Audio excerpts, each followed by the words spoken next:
এই দুইটা আমল কোনো বিপদগ্রস্ত মানুষ যদি করতে থাকে, আল্লাহ রাব্বুল আলামিন তার জন্য এমন পথ বের করে দেন সে কল্পনা করতে পারে না বিপদ দূর করার।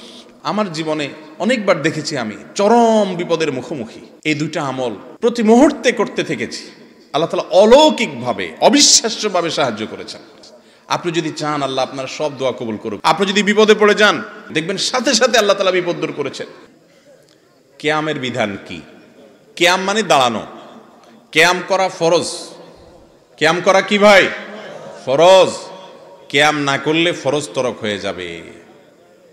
আল্লাহ তাআলা বলেছেন ওয়াকুমু লিল্লাহি কানিতিন, তোমরা আল্লাহর আনুগত্য করতে গিয়ে আল্লাহর হুকুম মানতে গিয়ে দাঁড়িয়ে যাও, কিয়াম করো। কে নির্দেশ করেছে? আল্লাহ। তাহলে কিয়াম করা কি? ফরজ।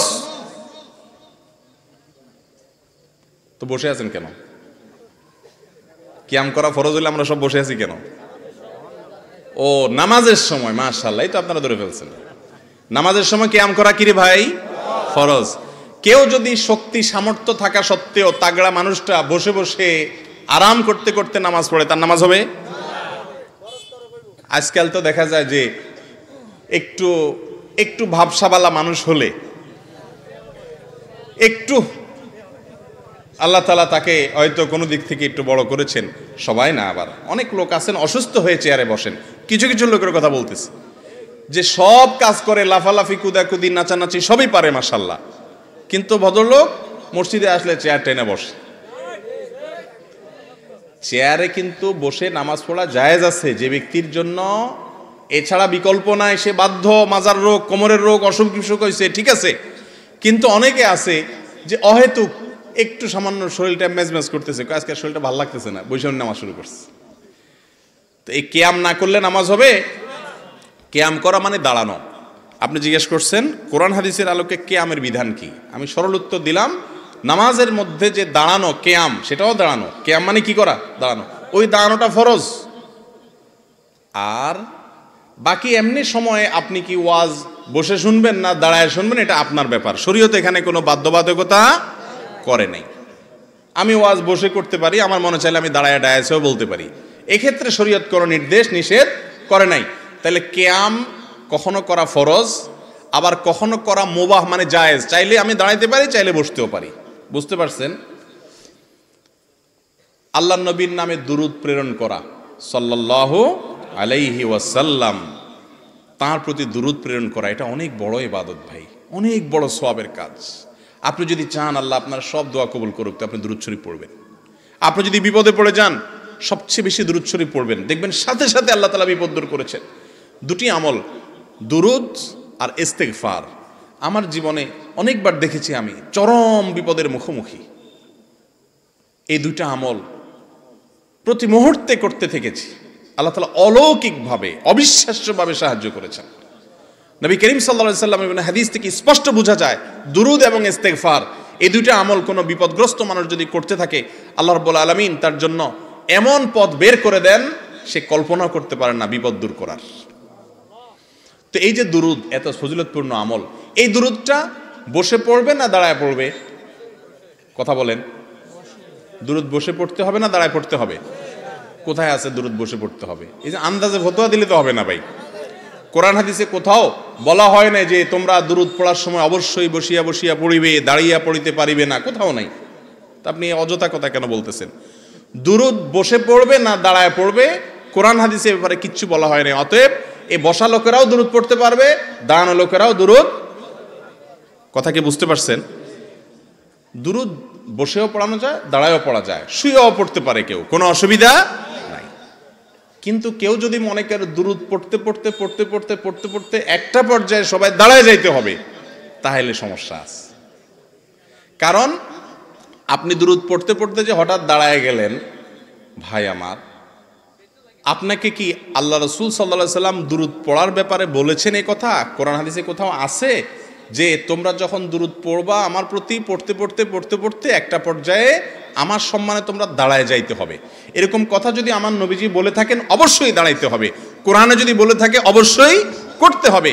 আর যদি কোরআন হাদিস না বলে তা আপনি বসা আলাদেরকে বলবেন ভাই দুরূদ পড়তেছেন দাঁড়ায় যান, অথবা দাঁড়ানোদেরকে আমি যদি বলি ভাই আপনারা দাঁড়ায় দাঁড়ায় দুরূদ পড়তেছেন কেন, বসে যান, এ দুইটার কোনোটাই করার অধিকার আমার আছে নাই। আমাদের যেসব ভাইয়েরা দুরূদ পড়তে পড়তে হঠাৎ দাঁড়ায় যায়, ওনারা কিন্তু নবীজির সম্মানার্থে দাঁড়ায়, ঠিক না ঠিক? নবী করিম সাল্লাল্লাহু আলাইহি ওয়াসাল্লামের প্রতি সম্মান ভালোবাসার জন্য দাঁড়ায় না? কিন্তু ভাইরে, নবীর প্রতি ভালোবাসা প্রকাশের পদ্ধতিটাও হইতে হবে নবীর বাতানো। নিজের মন গড়া পদ্ধতি যদি বাহির করি ইবাদতের, তাহলে সেটা নবীজি সতর্ক করেছেন বিদআত করতে। ভাইরা আমার, যারা কিয়াম করেন, মিলাদ পড়তে পড়তে দাঁড়ায়া কিয়াম করেন, তাদের প্রতি আমাদের অনুরোধ, রাগ করার কিছু নাই ভাই। আমি আপনার মুসলমান ভাই, আমি চাই আপনি আমার সাথে জান্নাতে যান, আমি আপনার সাথে জান্নাতে যেতে পারি। আমি আপনার ভালোর জন্য বলছি। আপনি যে সমস্ত আলেমরা আপনাকে বলেন কিয়াম করার জন্য, ওনাদেরকে অনুরোধ করেন যে হুজুর, কোরআন হাদিসে কোথাও আল্লাহ নবী সাল্লাল্লাহু আলাইহি সাল্লাম কি দুরূদ পড়তে পড়তে দাঁড়ায় যেতে বলেছেন কিনা, যদি বলে থাকেন সেটা কোথায় আছে আপনি দেখান, আমিও একই আমল করব ইনশাআল্লাহ। আর যদি না থাকে, তাহলে সেক্ষেত্রে নিজের মন গড়া যদি আমি ইবাদতের পদ্ধতি বানায় নিই, তাহলে বেদাত হবে, আর বেদাতের ঠিকানা হবে জাহান্নাম ভাই। আচ্ছা, আমরা নামাজের মধ্যে দুরূদ কি আপনাদের এলাকায় বসে পড়েন না দাঁড়ায় পড়েন? নামাজের মধ্যে শেষ বৈঠকে দুরূদ পড়েন না আপনারা? এই দুরূদটা কি বসে পড়েন না দাঁড়ায় পড়েন? এই দুরূদের চেয়ে শ্রেষ্ঠ কোনো দুরূদ নাই। সাহাবীরা দুরূদ শিখতে চাইছেন, নবী করিম সাল্লাল্লাহু আলাইহি ওয়াসাল্লাম দুরূদ ইব্রাহিম শিখাইছেন। দুরূদ পড়তে পড়তে যদি দাঁড়ায় যাওয়া লাগতো, তাহলে সাহাবীরা, রাসূলুল্লাহ আকরাম সাল্লাল্লাহু আলাইহি ওয়াসাল্লাম, এমনকি আমরাও নামাজের মধ্যে দুরূদ পড়তে পড়তে দাঁড়ায় যেতাম, ঠিক না ঠিক? নামাজের চাইতে গুরুত্বপূর্ণ কোনো অবস্থা মানুষের হতে পারে? সেই জায়গায় দুরূদ পড়তে পড়তে যদি দাঁড়ানো না লাগে, তা নামাজের বাইরে কেন দাঁড়ানো লাগবে ভাই? কথা কি বুঝছেন না বুঝেন নাই? দুরূদ যদি বসে পড়লে বেয়াদবি হইতো, তো আল্লাহ তাআলা বসে নামাজে দুরূদ দিতেন না, বলতেন দাঁড়ায়া সূরা ফাতিহার সময় দুরূদ পড়ার কথা, ঠিক না ঠিক? অথবা বসে আছেন, আত্তাহিয়াতু পড়ছেন, দুরূদের সময় দাঁড়ায় যান। আল্লাহ তাআলা কি এরকম করে নির্দেশ দিয়েছেন? তাহলে আপনি নামাজের বাইরে কেন এটাকে জরুরি মনে করতেছেন? আমার কথা কি বুঝতে পারছেন? আল্লাহ তাআলা আমাদেরকে বুঝার তৌফিক দান করুন। তবে ভাই, এগুলো নিয়ে কামড়াকামড়ি করা যাবে না, ঝগড়াঝাটি করা যাবে না। ভাইয়েরা আমার, অনেক লোকজন আছে আমাদের সমাজে যারা এগুলো নিয়ে মারামারি করে। যদি কেউ কিয়াম করে, আমার কোনো ভাই করুক, তার সাথে ঝগড়াঝাটি বা গন্ডগোলে যাবেন না। এই গন্ডগোল করার কোনো অনুমতি ইসলাম আমাদেরকে দেয় নাই। আপনি না করাটাকে মনে করতেছেন সুন্নাহ সম্মত, আপনি করবেন না, কিন্তু কোনো ভাইয়ের সাথে ভেজালে যাবেন না। এলাকাতে আজ মুসলমানদেরকে শয়তান অনেক রকম ভেজালের মধ্যে লাগাই দিস।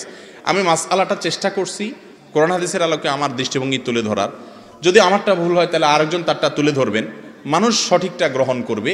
কেউ যদি কোনো আলেমের মাসআলা ফতোয়া শুনে আমল করে না, তিনি ভুলও করেন, তার বুঝে মনে হয়েছে এটা সঠিক, তারপরে দেখা গেছে ভুল, ইনশাআল্লাহ আল্লাহর কাছে মুক্তি পেয়ে যাবে, নাজাত হয়ে যাবে, তো আপনি ঝগড়া করে লাভ কি? বুঝতে পারছেন কথা? আল্লাহ তাআলা আমাদেরকে আমল করার তৌফিক দান করুন। এরপরে প্রশ্ন হলো, চরিত্র রক্ষার্থে মা বাবার অনুমতি ছাড়া বিবাহ করা জায়েজ হবে কি? এটা অনেক দীর্ঘ আলোচনা সাপেক্ষ বিষয় ভাই। বিশেষ করে যুবকদের জন্য এই প্রশ্নটা আজকাল অনেক বেশি। তো মা বাবাকে সম্মত করে করাতে পারলে সেটা নিরাপদ, কিন্তু প্রাপ্তবয়স্ক ছেলে যদি নিজে নিজে বিবাহ করেন মা বাবাকে না জানিয়ে, শরীয়তের মাসআলা অনুযায়ী বিবাহ হয়ে যাবে, মাসআলা অনুযায়ী বিবাহ হয়ে যাবে। কিন্তু মনে রাখবেন, বয়সের ভ্রম বলতে একটা জিনিস আছে, এটা যে না হয় খেয়াল রাখতে হবে। আল্লাহ তাআলা আমাদেরকে হারাম থেকে বেঁচে থাকার তৌফিক দান করুন।